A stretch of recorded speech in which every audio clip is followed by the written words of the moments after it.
Yeah, what's up, everyone? Remember a few years ago when the Warriors started off like 1-9 on the road? Warriors are 2-0 on the road. They've won by a combined total of 76 points. Gold State 127, Utah Jazz 86. Warriors win. I would have to imagine the Warriors covered. Storylines of this game: Andrew Wiggins, the glass cleaner, Buddy Hield. He's hot. Hield, Buddy Hield. And Steph Curry does what Steph Curry does. Folks, this team looks really good. No negative comments in the chat. Let's go.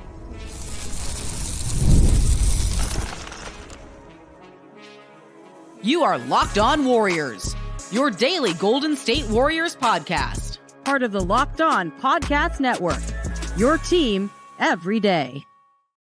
All right, let's run through all the important stuff first. This is Locked On Warriors. It's part of the Locked On Podcast Network, your team every day. Today's episode is brought to you by FanDuel. You can start the season with a big return on FanDuel. Place your first $5 bet, and you'll get started with $200 in bonus bets. That is guaranteed. Visit FanDuel.com to get started. My name is Charlie Walter, formerly at 95.7 The Game in San Francisco. KPIX, which is CBS News Bay Area in downtown San Francisco as well. Matt Kolsky worked in the same building at the same station on the same show as myself at 95.7 The Game. And today we team up to talk Golden State Warriors winning by 41 points. The theme of the season, man, cruise control. If you are into nail biting and finding the edge of your seat, I got bad news for you. You could turn the game off in the third because the bench warmers are in. But that's the thing. The Warriors don't have bench warmers. All these guys can play. It's attrition. It's depth. It's three-point shooting. It's rebounding. This team looks really good, man. Don't want to over-exaggerate on a win against the Jazz, but hey, you play who you play on your schedule, and they beat them by 41. The human victory cigars on this team are Lindy Waters and Guy Santos, right? Well, that's when we know Steve Kerr feels safe. Lindy and Guy get a little run. And look, the more I watch Lindy Waters, the more I think Buddy Hield is just keeping Lindy Waters' seat warm. But that's a story for another day. Buddy Hield has been phenomenal. I want to caution people, bad Buddy's coming, don't. I said no negativity on today's show, Kolsky. It's not negativity. It's a reminder to enjoy this while it's happening and don't count on it. Because it doesn't take a genius to tell you that Buddy Hield is not going to, what do you have tonight? 27 on 10 of 14, 7 of 9 from 3. That's not going to be every night. But tonight was not DeAnthony Melton's night. It was not, again, Jonathan Kaminga's night, which is mildly concerning. It wasn't really Andrew Wiggins' night, although if you want to know how Steve Kerr views the Andrew Wiggins-Kaminga situation right now, I would just watch two columns on the stat sheet. Go to the box score and you look at rebounds and minutes, and I promise you they will be correlated. 13 rebounds for Andrew Wiggins in 23 minutes, had 5 offensive rebounds in the game. Then the shot came along. It came along late because he was 3 of 10, but did knock down a couple of threes, had 10 points, was a plus 17. Wiggins was great. Well, the plus minus is goofy tonight because it's all depending on who played with Buddy Hield in the first half and Steph Curry in the third quarter. But Pod somehow had the best plus minus again at plus 24. I don't know how because he played with Buddy Hield in the first half and Steph in the third quarter. But that's beside the point. What I'm saying is, and honestly, those 5 offensive rebounds, you could basically throw them out. That was mostly tipping his own shot back into the bucket. But even without those, he had 8 boards. Kaminga had 1. And I promise you, as long as Andrew Wiggins is killing Jonathan Kaminga in the rebound column, he's going to be killing Jonathan Kaminga in the minutes column. Full stop. End of story. So, look, I'm a Kaminga guy. I still believe he can be a great player one day, and I still believe he can. Fans. What's that now? It's a tough night for the Kaminga. It is. Tough 2 nights. And that's what I'm going to say is,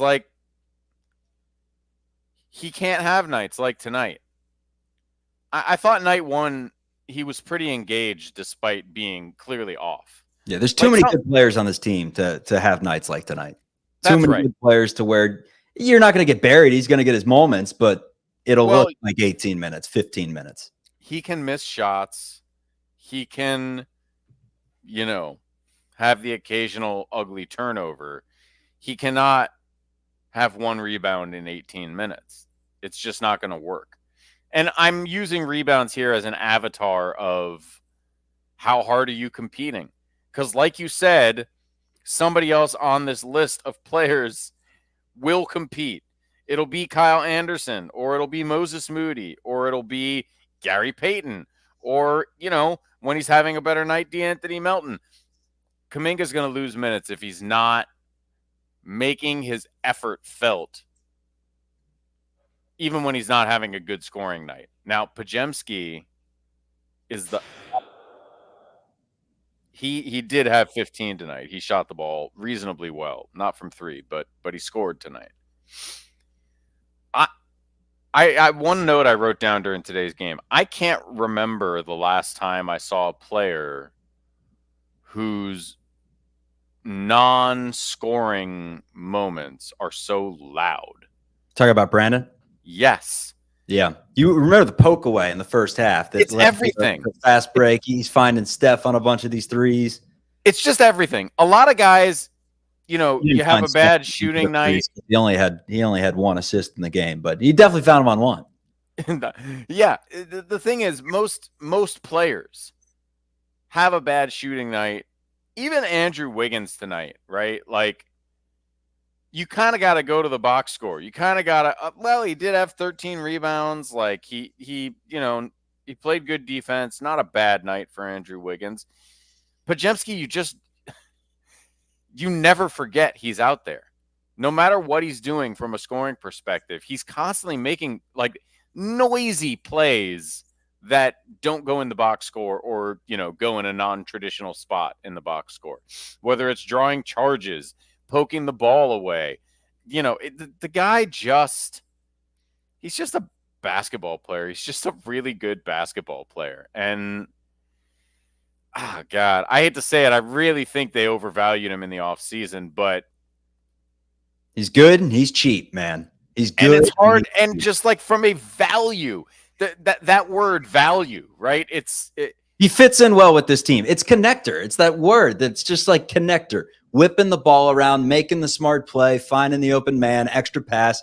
That's the kind of things he does that with this lineup where it's pick your poison, it works. And it's everything. Speaking of players that we got to give our credits to, we got Bahamas coming in saying, y'all still hate on Buddy. Look, I will sit I'm not hating. Throw the tomatoes at me. I'll be on Golden Gate tomorrow morning at 10. Peg me with tomatoes. I will be in a jester outfit. It was a Smithsonian terrible take. I'm a man. I'm not 40, but I am a man. I will say it. Buddy Hield, that's MVP 2 straight games. 10 of 14 in 20 minutes. 7 of 9 from 3. 27 points. What do you have, 22, 24 in the first half? He didn't have to do anything in the second half. He was incredible. Buddy Hield is I'm sorry if it feels like I'm hating on Buddy Hield. You were the one with the bad Buddy take before the season. This is exactly what I expected from Buddy Hield. I just want people to remember that, like, if he was this every night all year, he'd be Steph Curry, and he's not. But in other systems, maybe he had to do more dribbling. Maybe he was asked to do more. This is just catch and shoot, find the open man. It's Buddy. You can't guard Buddy and Curry at the same time. They were on the floor at one point tonight. I'm just saying he's not going to be a 65 to 80% three-point shooter for the season. That's all I'm saying. No, but he'll be 40%. Expectations, but he is a 40% three-point shooter. He is the guy, as Fitz keeps telling us, who's made more threes than anybody, Steph Curry included, over the last 5 years. Obviously, there's some health concerns from the Steph side that contribute to that, but nevertheless, that's a lot of threes. The guy hits threes, and we're seeing it at the absolute highest level in the first 2 games. And, like, that's the beauty of Buddy Hield. When he starts rolling, you just ride him. Nobody on this team is too proud to just feed the flamethrower when Buddy Hield has it going. Yeah, and this was much like the first game. A little cruise control, a little deja vu. Warriors get off to a slow start. They were down by as much as 9. Steph Curry was 2 of 9 in the first half, and yet the Warriors overcame that 9-point deficit. They were up by 14 at recess. How did they do it? The bench comes in once again, led by Buddy Hield, but it was a little bit of everyone. Looney had a putback. Podziemski was all over the place. Anderson played a really nice game, 3 of 7 from the floor. Melton, as you mentioned, didn't play well offensively, 0 of 4. But he did, he was getting into some passing lanes. Fitz and Kalena even mentioned it, how well he was playing. Moody had a quiet 12, an efficient 5 of 10 shooting, and hit a 3 in the first half that really helped the run. Actually had 2 in a row. He missed a 3. Anderson got the board, and Moody didn't even hesitate, fired it off again. That's what Moses Moody needs to do. Yeah. You have space, you have length, you're usually bigger than some of your defenders that are guarding you. Let it fly, Moses. That's what he did. He was 2 of 5 from the floor. Warriors, once again, start off a little bit slow. Bench comes in, picks them up, and then from there, you know that Steph Curry's not going 2 of 9 all game. Finishes 7 of 20, meaning he goes 5 of 11 the rest of the way, hits 4 threes, has 20 points in the game. They didn't even play exceptionally well. At least, Curry, Green, Wiggins, Kaminga, they still won by 41 points. So I don't know how you can find many complaints. And then Trace Jackson-Davis, 6 of 6 on the floor, 12 points, 9 boards. He's 11 of 11 from the floor this season. Just layups and dunks. There's a lot to feel really good about. The dampers are it's Portland and Utah, 2 of the worst teams in the league. And boy, you just see it when Lauri Markkanen has an off night. Utah has nothing for you. And that's why you win by 41. But, it's still – you beat any NBA team by 41, and it's impressive. They're playing great. It's going to get a little bit harder on Sunday and a little bit harder in the days after that, right? Like we've said every time we've talked about this, it's a nice little runway into the season. And so far – the Warriors are on assignment. As far as the starting 5, I do think that's a real problem because you're seeing what the depth can do against bad teams. What happens is the bad teams, the bench players are in the starting lineup, so the bench is really frightening. And the Warriors bench is going to beat up on frightening benches all year. They're going to be a really tough run for bad teams all year long, which is good. It makes it easier. If Steph Curry only has to play 25 minutes a night against bad teams, it makes it easier to run him into the ground against good teams. That said, you're going nowhere if you don't get your best 5 worked out. And, I saw at least one commenter on YouTube say Kaminga is the problem with the starting 5, and it's hard to argue with that so far. I don't think he's been set up for success. It's one thing to start Kaminga at the 3. It's another when you start another 3 at the 2. The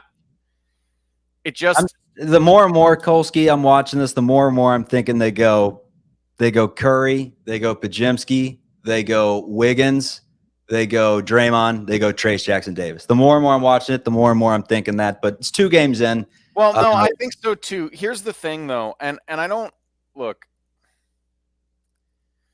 Just this is. Jonathan Kaminga's struggles are on Jonathan Kaminga. Let me be clear.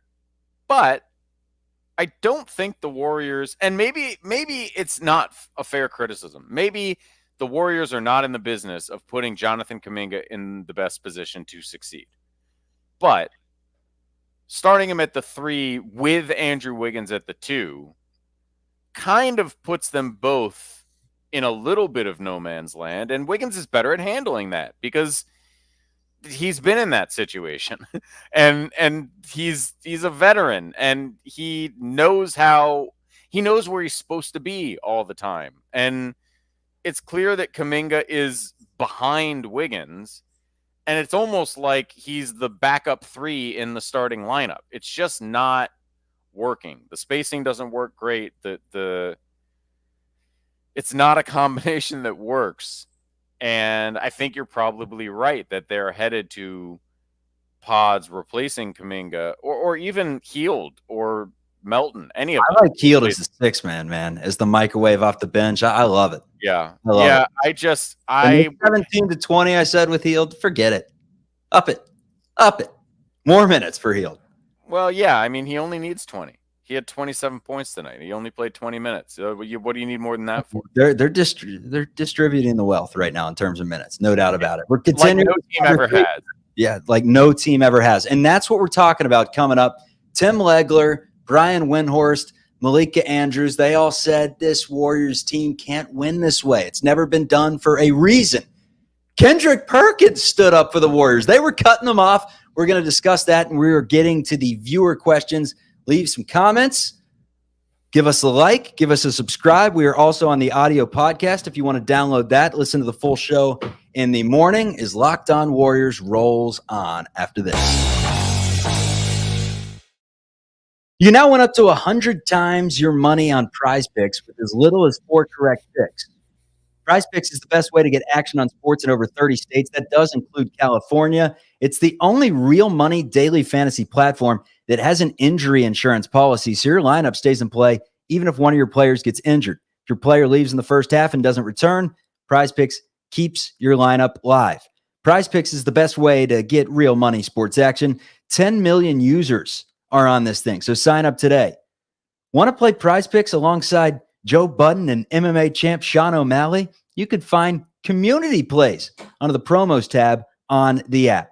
PrizePicks puts its members first, so all withdrawals are fast, safe, and secure. When my picks hit, I can get money as quick as 15 minutes. So do what you got to do. Do what you got to do. Make your picks in less than 60 seconds and turn your sports opinions into real money all season long on PrizePicks. All right, so before we get to the viewer comments, let's talk about something I saw today on, is it NBA Today? It's NBA Today on ESPN, right? I get confused by all the different names, but Countdown, NBA Today. I'm going Countdown. So NBA Countdown, they're talking about the Golden State Warriors, and the word impressive gets brought up. It's like, hey, what they're doing right now, Steve Kerr is committed to a 12-man rotation. They are going for in an NBA landscape that for so long has been dominated by stars and ISOs and big threes and, quite frankly, somewhat selfish basketball, I think it's fair to say. Warriors are going with the opposite.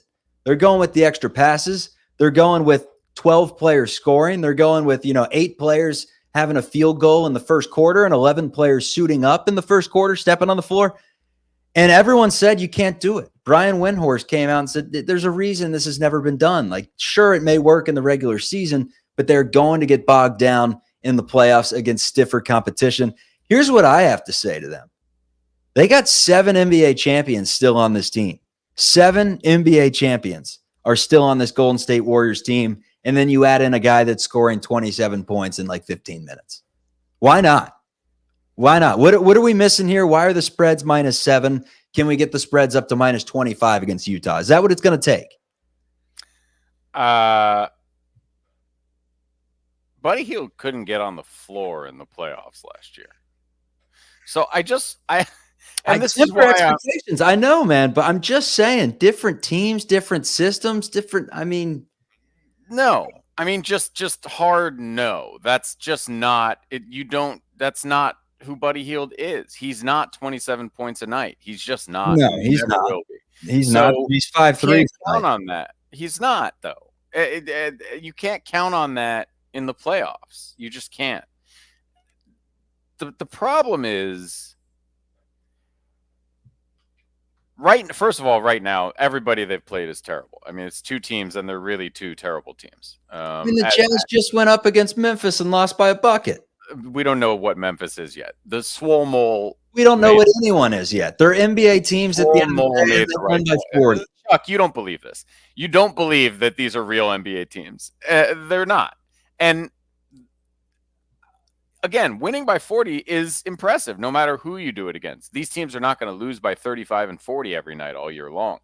But the Warriors, as constructed and described with that depth, are particularly suited to beating this type of team because that second and a half unit teams, guys 7 through 12 on the Warriors roster are leagues better than guys even 5 through 10 on the Portland and Utah rosters.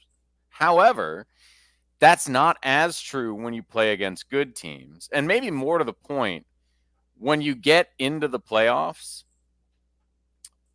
the reason rotations shorten in the playoffs is because usually the top 5 or 6 or 7 guys are a lot better than the rest of the guys.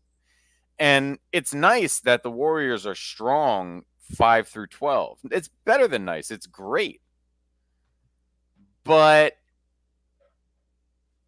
they're not going to have the same advantages they have against backups for Utah. Sorry, I had to do that.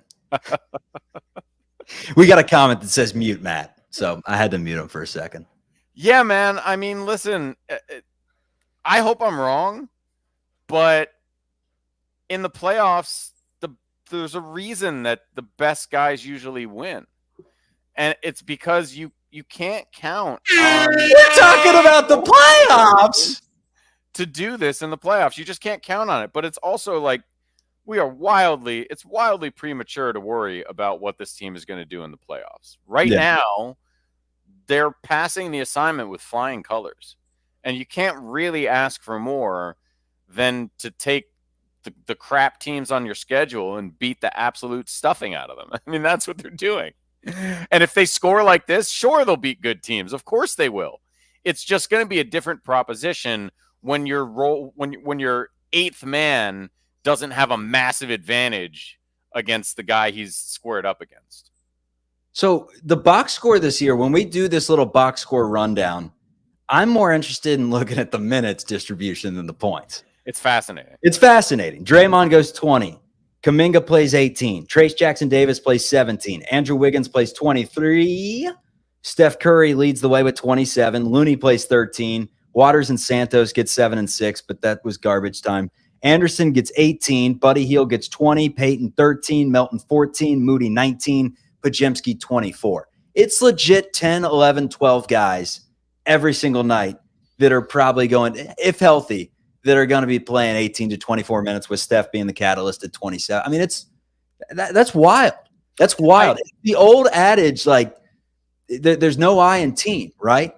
But there are Hall of Famers on this team, and there are a bunch of players that right now are buying into the role. They're extremely unselfish. Now, when the February doldrums come and, everyone needs a break, they've been playing basketball for 3 straight months. Someone gets a little unhappy at their role. Their minutes are declining, whatever it may be. The vibes aren't as good as they are now. Then that's the battle of attrition. How can they handle that? But right now, dude, it's working. If you win, the vibes will be good. Like that, the vibes will take care of themselves if you keep winning at a high rate. So I'd be less worried about that and more worried about, we're still like 2 weeks away from the games that I'm worried about. But if you go to the Warriors schedule, right, I think against the Clippers, even against New Orleans, like, the depth is going to continue to serve them incredibly well. I think the question becomes, and I'm just going to pull up the schedule right now because it's a rough stretch after this first. It's like Boston, Oklahoma City, Cleveland. That's right. Oklahoma City has this depth and a better starting 5, right? How does it? Because if we're talking about actual competing, those are the teams you're competing against.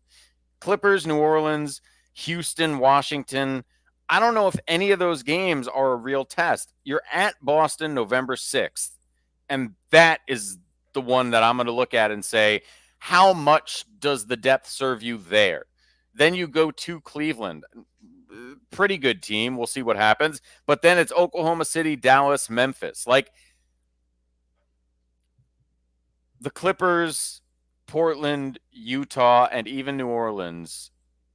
I mean, you better beat those teams if you're serious about the playoffs, right? And by the way, I'm not saying the Warriors can't. The playoffs! Yeah, I'm not saying they can't beat these teams.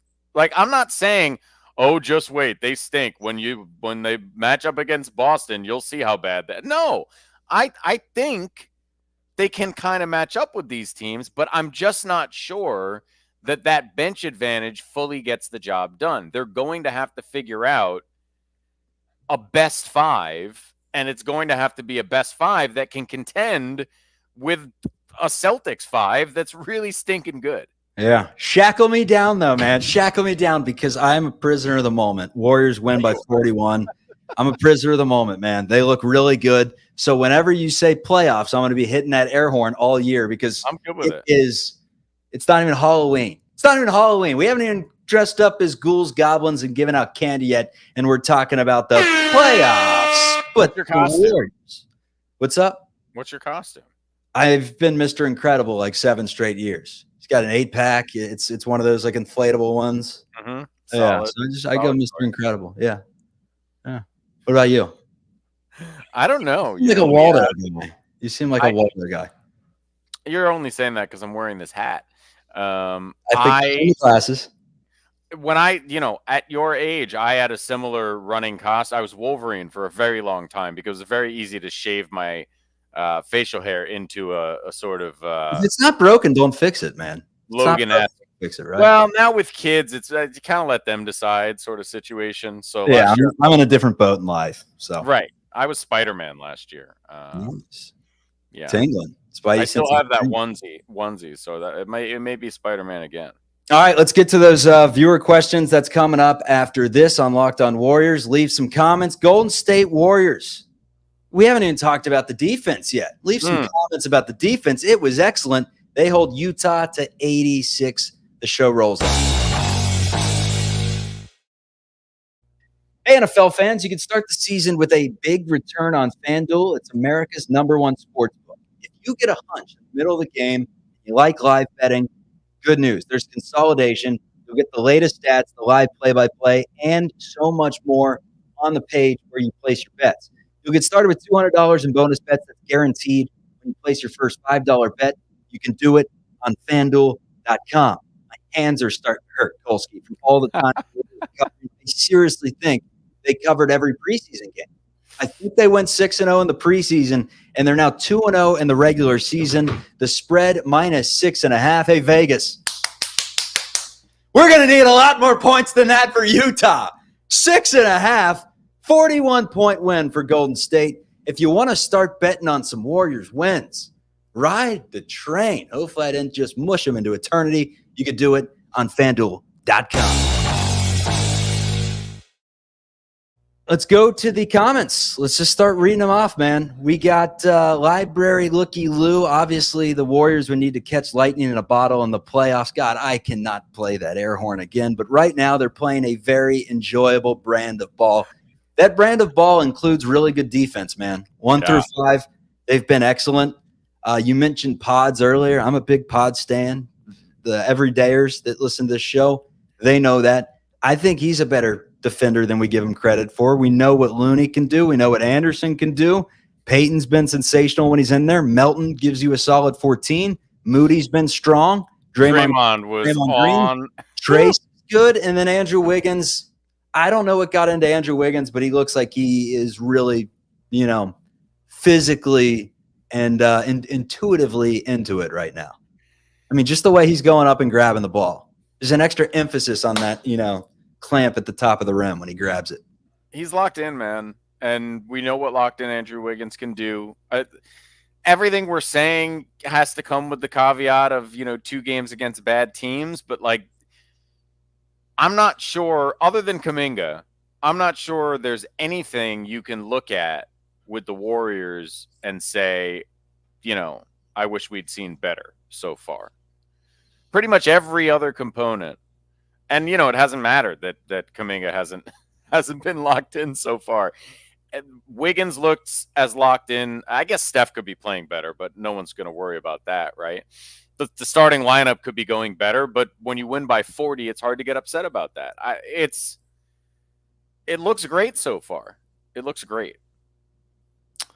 Start the third quarter, starting 5, went on a 22-14 run in 5 minutes. Yep, that was all Steph, but still, that counts. You're right. I'm still worried about it. Wiggins has been okay so far, but I don't think it's a great scenario for Wiggins or Kaminga.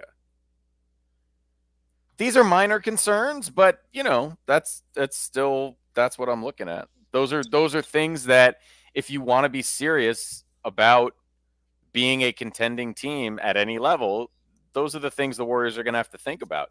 And, I think we knew coming into the season, right, to see the problems in the first couple games was going to be, you're going to have to squint because they're playing bad teams.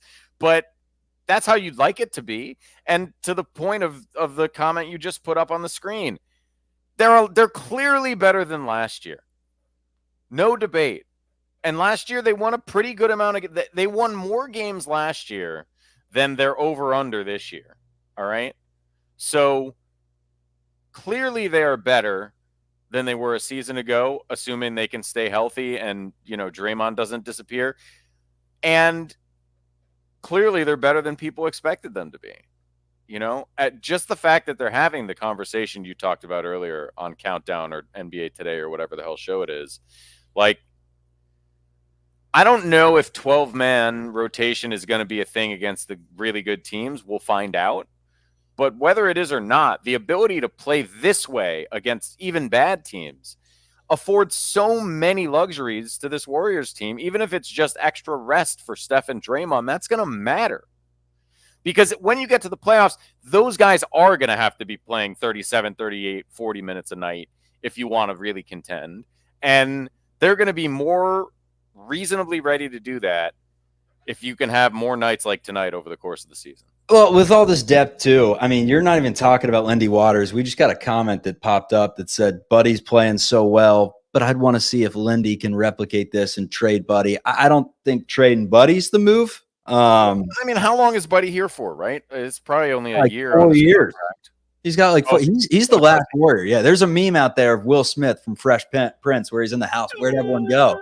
Yeah. Oh, that's funny. Curry now overlaps with him after the 1 year extension, I believe. But I think 27-28, it's like Hield and Curry, and those are the last two. So, I mean, you got Buddy for a while, pretty cheap if you want him, if he fits in here. I don't think talking about trading him on October 25th is exactly the move here. But that is like the underlying storyline of the season is with all these different pieces and the fact that they have guys like Lindy Waters that they could slide in to play at the back of the rotation and hold their own. And GP2 looks like he's actually, maybe here to stay. Like he's playing good minutes. A lot of people thought he'd be thrown in some package, but that is just an underlying theme of the season. Like they have a bunch of players, and if they get off to a good start and they beat the teams they're supposed to beat and they sneak out wins against teams that are better than them, and they go into the deadline thinking, hey, maybe we are a piece away from contention.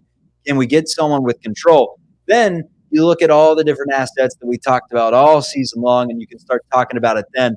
But the only way that it matters is that everyone plays well individually and they play well collectively and win games. And as of right now, most of those things are happening. The alarming one, Jonathan Kaminga, probably your best trade chip. He had 2 points in the game.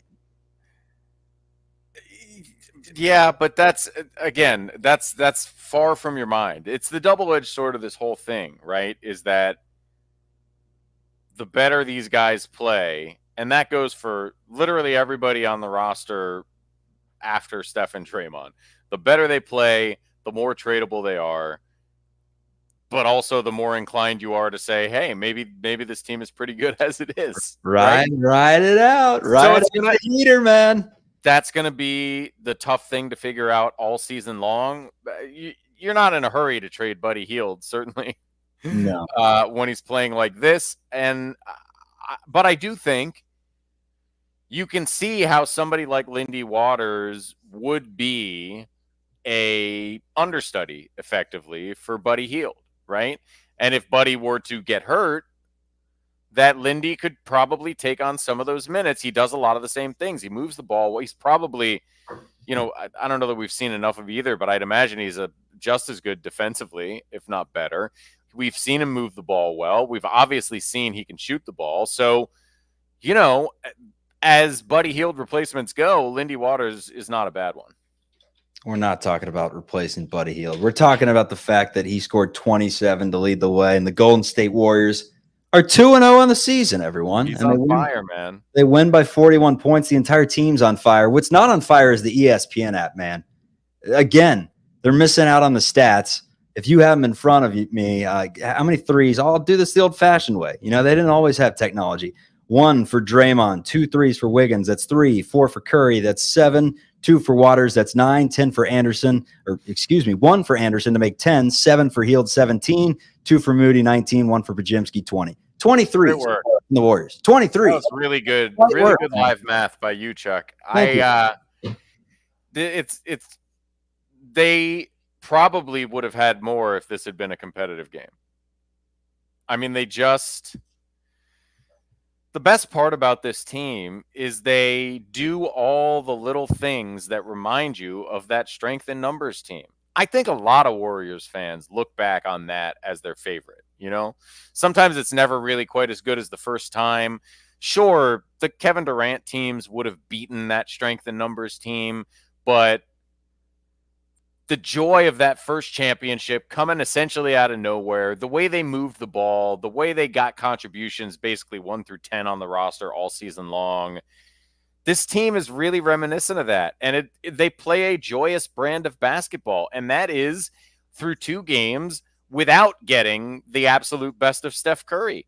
And if you can look this good and have this much fun without the absolute best of Steph Curry, I think there's a lot of reason for hope. I really do. Put on the rose-colored glasses. Yes. So you're telling me there's a chance. Don't let the Warriors get hot. Enjoy your Friday night, your Saturday morning, whenever and wherever you're listening. This is Locked On Warriors. Thank you for making it your first listen or your last listen of every day. Free and available wherever you get your audio podcast. On YouTube, if you stuck with us this entire time, there's 621 of you. It's free. Thumbs up. We appreciate it very much. It pays the bills, and we very much appreciate it. So Locked On Warriors have won Golden State 127, Utah Jazz 86. We will see you after the Clippers game. That is on Sunday. We were supposed to spend an entire segment previewing it, and we ran out of time. Who cares? We'll talk Screw Clippers James on Sunday. Harden. We'll beat the Clippers on Sunday. That's all that matters. The Clippers stink.